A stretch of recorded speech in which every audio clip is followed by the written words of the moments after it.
Mesdames et messieurs, ravi de vous retrouver pour votre journal de 22 heures au sommaire de l'actualité. Le ministre de l'économie et des finances a organisé un déjeuner avec le vice-président de l'agence japonaise de la coopération internationale à la tête d'une délégation de l'agence japonaise de la coopération internationale UGK au Kempinski Palace. Et nous ferons également le point dans ce journal sur ces tensions entre les États-Unis et l'Iran. Mais avant de développer ces nouvelles, ce message de condoléances qui nous est parvenu de la présidence de la République. Le président de la République rend hommage à la mémoire de feu Hussein Hildit Sigad. Le président de la République, son Excellence Ismaïl Omar Guelleh, a rendu aujourd'hui un vibrant hommage à la mémoire de feu Hussein Hildit Sigad, natif de la région d'Ali Sabieh et chef du village de Assamo, décédé hier soir. Dans son message posthume, le chef de l'État a décrit le défunt notable djiboutien de valeureux patriote qui a toujours œuvré pour l'unité et la concorde nationale. Il faisait partie de ceux, nos compatriotes, qui sont les plus attachés à la supériorité de l'intérêt général sur les intérêts partisans et individuels, a déclaré en substance le président Ismaïl Omar Guelleh. Les Djiboutiens se souviendront longtemps de sa grandeur de cœur, sa disponibilité, sa spontanéité à apporter son soutien et assistance à toute personne qui le souhaitait, a également indiqué le chef de l'État, exprimant ses condoléances attristées à sa famille, ses proches et amis, ainsi qu'à tous ceux qui l'ont connu et apprécié. Alors qu'il pouvait faire de son entourage des gens exclusivement issus de milieux favorisés et aisés, il préférait souvent être avec des personnes modestes et simples. A par ailleurs affirmé le président Guelleh, qui a prié Dieu Tout-Puissant d'accueillir le défunt notable investi de l'autorité coutumière en son paradis éternel. Après la finale remportée par l'équipe de Alta Solar au tir au but, place à la cérémonie de remise des trophées, l'équipe de Hayablé féminine a reçu de la main du chef de l'État des médailles et un chèque de 500 000 francs. Et les gagnants de la Coupe féminine et les forces armées djiboutiennes ont eu droit à une coupe donc, et un chèque de 1 million. Et enfin, la Coupe de Djibouti masculine est prévenue à l'équipe de la gendarmerie, a reçu une coupe et un chèque de 1 million. Et enfin, les vainqueurs de cette finale de la Coupe de Djibouti, Arta Solar, a reçu une coupe et un chèque de 2 millions. Aux 4 arbitres, à présent. Merci à l'équipe femme, à vous, de la gendarmerie nationale.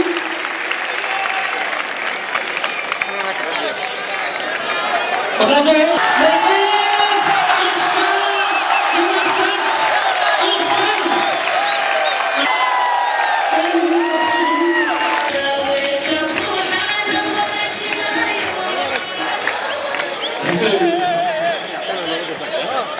وعاقبة الأربيترالي وعاقبة المسير يكون كبلايا ونزولا وعاقبة الأربيترالي إسلام الأربيترالي أفراد بطي الأربيترالي الفرياشي ومن عبد سكية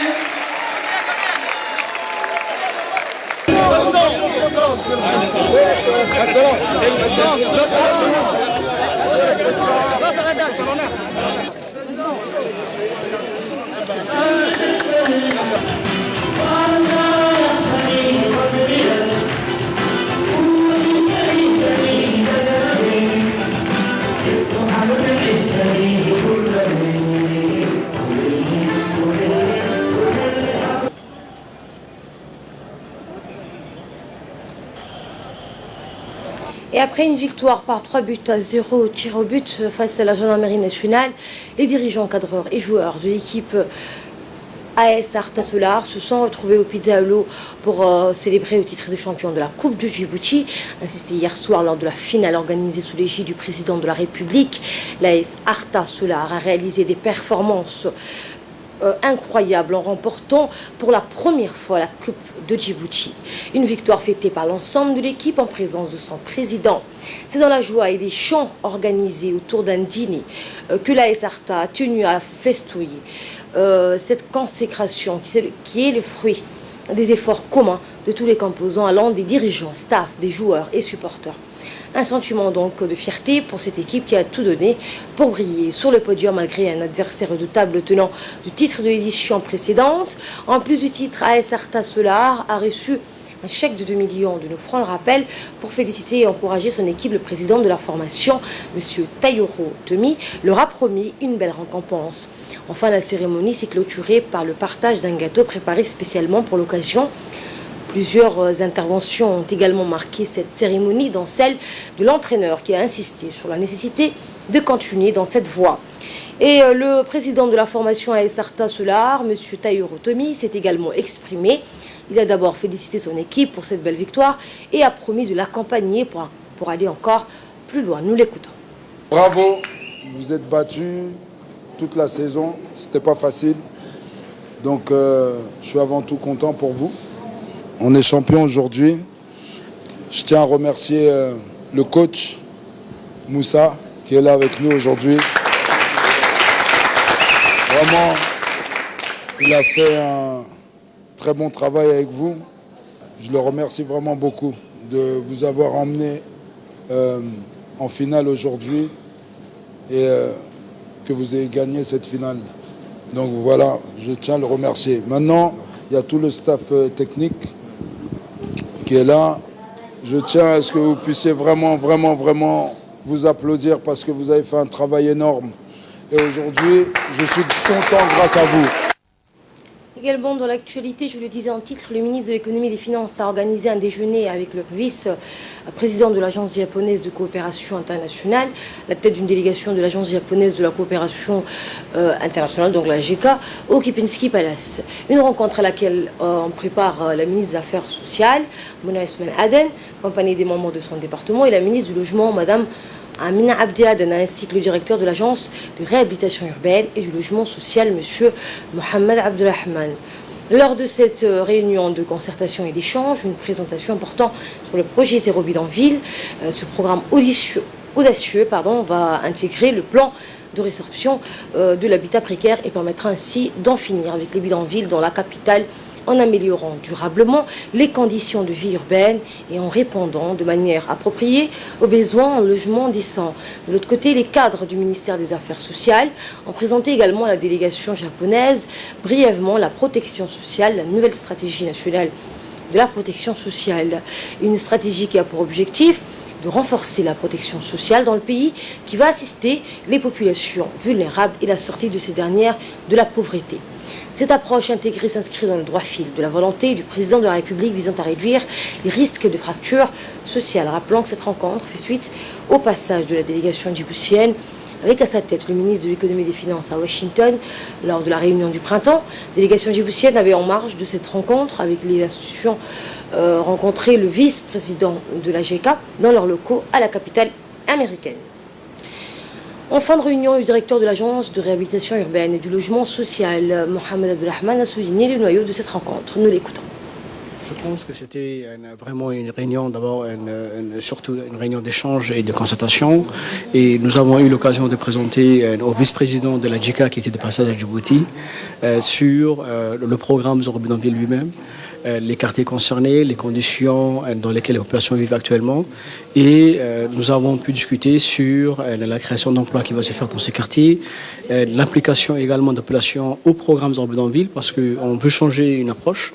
On veut maintenant que les populations soient plutôt des acteurs du programme Zéro Bidonville, plutôt qu'ils étaient ceux qui subissent le programme. Et je pense qu'aujourd'hui, nous avons eu vraiment une large gamme de discussions avec et vraiment la mise en œuvre et les acteurs, tous les acteurs, que ce soit publics et privés, qui sont impliqués à la réalisation et à la mise en œuvre de ce grand programme, qui est un programme présidentiel. Et vraiment tout le monde doit s'agir pour que nous puissions rendre notre pays et nos quartiers des quartiers sûrs, des quartiers résilients face au changement climatique, et surtout pouvoir aider les ménages à avoir un meilleur accès à l'eau, à l'électricité et surtout un meilleur accès au logement. Et à son tour, la ministre des Affaires sociales, Mme Mouna Ousmane Aden, nous a apporté donc les échanges que la délégation de la JICA a eu avec le gouvernement djiboutien. Nous l'écoutons. Nous avons l'honneur de recevoir aux côtés du ministre des Finances et la ministre du Logement, le vice-président de la JICA, pour lequel on a une réunion de travail concernant l'ensemble des programmes de développement du pays. Le Japon est d'abord un pays ami, un pays frère. pour lequel énormément de projets sont développés au jour d'aujourd'hui. Et cette visite du vice-président de la JICA fait suite à notre rencontre à Washington du monsieur vice-président, pour lequel nous avons d'abord eu une bonne réunion de travail à Washington, une bonne réception et vraiment un partage important de l'ensemble des objectifs de la vision du président de la République, son Excellence Ismaël Omar Guelleh, pour lequel nous voudrions qu'il puisse nous accompagner dans les programmes de développement, mais aussi nous aider en tant que pays à pouvoir renforcer l'accès aux services sociaux de base, le bien-être de la population, qu'elle soit en milieu urbain ou en milieu rural. Donc pour nous, c'est aujourd'hui une heureuse et riche réunion. Et nous avons exposé l'ensemble des programmes que nous avons à notre niveau et au niveau de nos départements respectifs pour que nous puissions programmer et entamer une programmation avec eux par la suite, Inch'Allah. Et nous prenons la direction du Rwanda où le ministre de l'Enseignement supérieur, Dr Nabil Mohamed Ahmad, est à Kigali pour participer au SDG Implantation in Africa des ministères de l'Enseignement supérieur et de la Recherche scientifique de la région.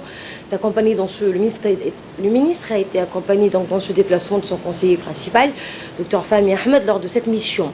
Durant cette importante conférence sous le haut patronage du président Paul Kagame, président rwandais, le ministre djiboutien a eu l'honneur de faire un discours donc important sur les stratégies du secteur de l'enseignement supérieur de la recherche à Djibouti et en Afrique et son impact sur le développement de notre continent. Le ministre a montré l'apport des données statistiques et l'impact du numérique pour améliorer nos sociétés et garantir un développement durable.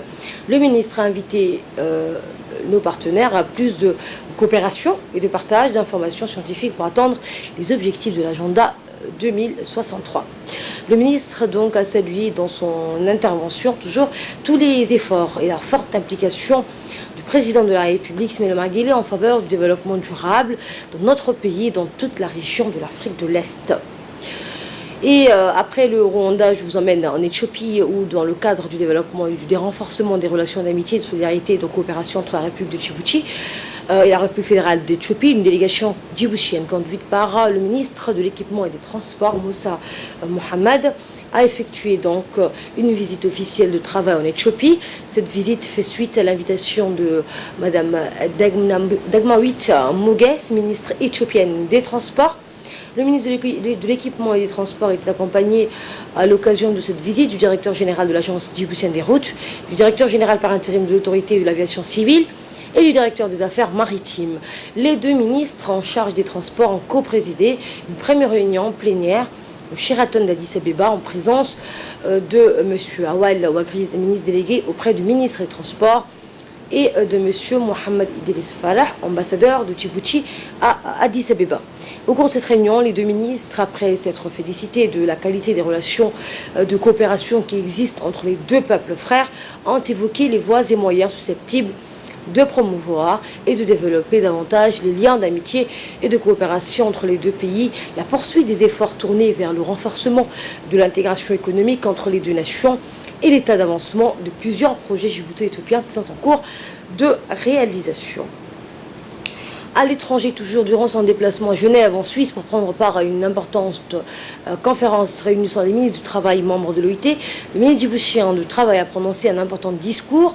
Dans son allocution, le ministre a retracé l'évolution du travail dans notre pays et est revenu sur les différentes stratégies et réformes mises en place pour l'amélioration des conditions des travailleurs djiboutiens. On l'écoute.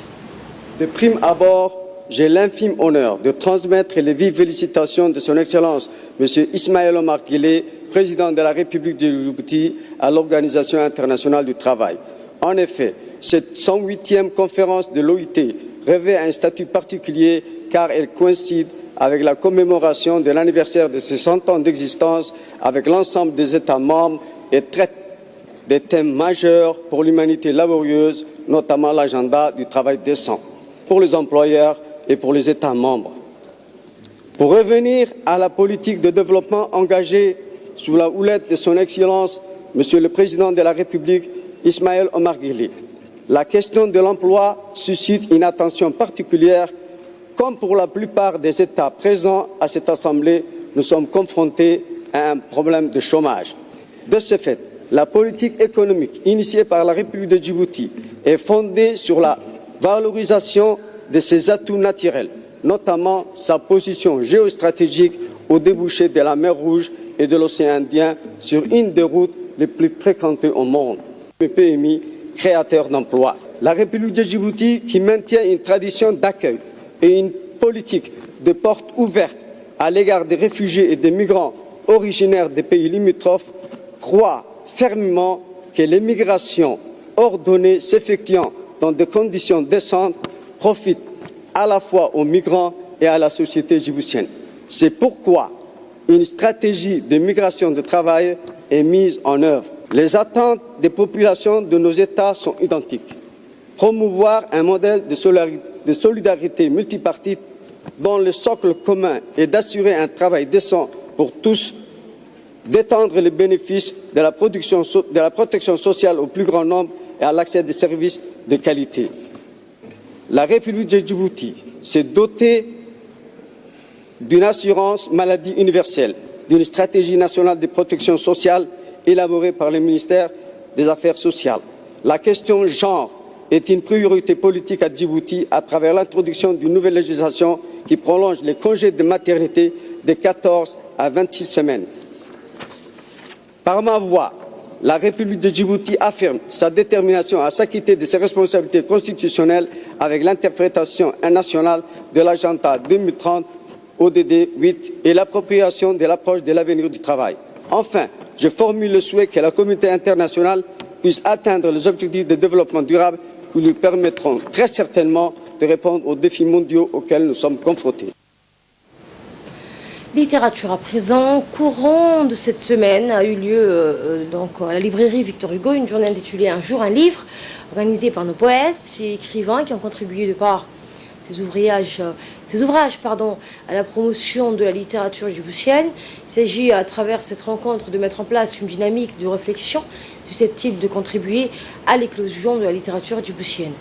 Objectif, donner à chacun l'occasion de nous lire donc leur parcours et expérience et d'où est née la passion d'écrire, cette envie de nous chanter à travers ces poèmes un mode de vie djiboutien, donc un vécu et une histoire. Écoutons le mot de la secrétaire générale adjointe de la caravane du livre, Madame Mariam Ali.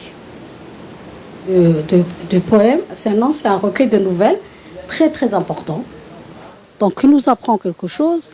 Il a parlé par exemple de l'évacuation, qui est très difficile. En tant que femme, ça m'a vraiment touchée. Ça m'a touchée de savoir que des femmes qui vont accoucher n'ont pas toutes les structures nécessaires de les faire chez elles. Dans le reste de l'actualité, la direction de l'hôpital régional d'Ali Sebi a réalisé hier une caravane médicale multidisciplinaire au profit de la population de la localité de Guélilé et ses environs, et d'autre part, une distribution de moustiquaires imprégnés d'insecticides à longue durée.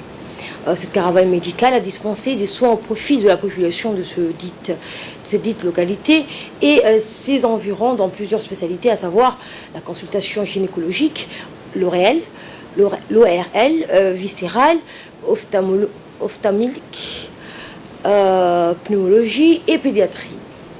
Les équipes de spécialistes ont effectué des consultations et dispensé des soins à toutes les populations qui sont déplacées en masse. Il convient ainsi de noter que ces opérations vont se poursuivre sur l'étendue de la région d'Ali Sebi selon un planning préétabli. En plus des activités médicales prodiguées à cette population, les équipes mobiles ont distribué plus de 200 moustiquaires imprégnés aux femmes enceintes et aux enfants de moins de 5 ans. Le directeur général de l'hôpital d'Ali Sebi, Mohamed Sougé Aynan, a indiqué dans une interview l'objectif principal de la caravane qui s'inscrit, a-t-il dit, dans la politique de proximité initiée par le ministère de la Santé qui a pour objectif de rapprocher les soins aux populations souvent éloignées des centres médicaux et pourront bénéficier de soins de qualité. Et de là, nous passons à ce qui domine l'actualité hors de nos frontières. Un peu de répit pour Julian Assange. C'est en février 2020 que la justice britannique statuera sur son éventuelle extradition vers les États-Unis. Ainsi, on a décidé hier, un juge du tribunal londonien, une audience de 5 jours aura lieu en février, probablement à partir du 24 février. C'est ce qu'a précisé un porte-parole du parquet. Il est soupçonné d'avoir aidé et incité cet ex-analyste militaire à obtenir des informations confidentielles, en sachant qu'elles pouvaient être utilisées au détriment des États-Unis et à l'avantage d'une nation étrangère. C'est ce qu'a déclaré fin mai le ministère américain de la Justice, révélant ainsi 17 nouveaux chefs d'inculpation. Chelsea Manning, qui a déjà passé 7 ans derrière les barreaux, est en prison depuis mi-mai après avoir refusé de témoigner contre Julian Assange. Jusqu'où iront les tensions entre les États-Unis et l'Iran? Je le disais en titre, sur ces images, une épaisse colonne de fumée noire s'élève dans les 2 navires, un Norvégien et un Japonais, tous les 2 cibles d'une attaque en mer de Oman. Cet incident survient près d'un mois après que 4 navires ont été attaqués au large des Émirats arabes unis, acte pour lequel Téhéran a été montré du doigt par Washington. Sans détour, les États-Unis ont de nouveau accusé l'Iran d'être responsable des attaques de jeudi. Le secrétaire d'État américain Mike Pompeo a indiqué que le gouvernement des États-Unis estime que la République islamique d'Iran est responsable des attaques en mer de Oman. C'était le journal de la rédaction. Merci de l'avoir suivi. Excellente soirée sur Télé Djibouti.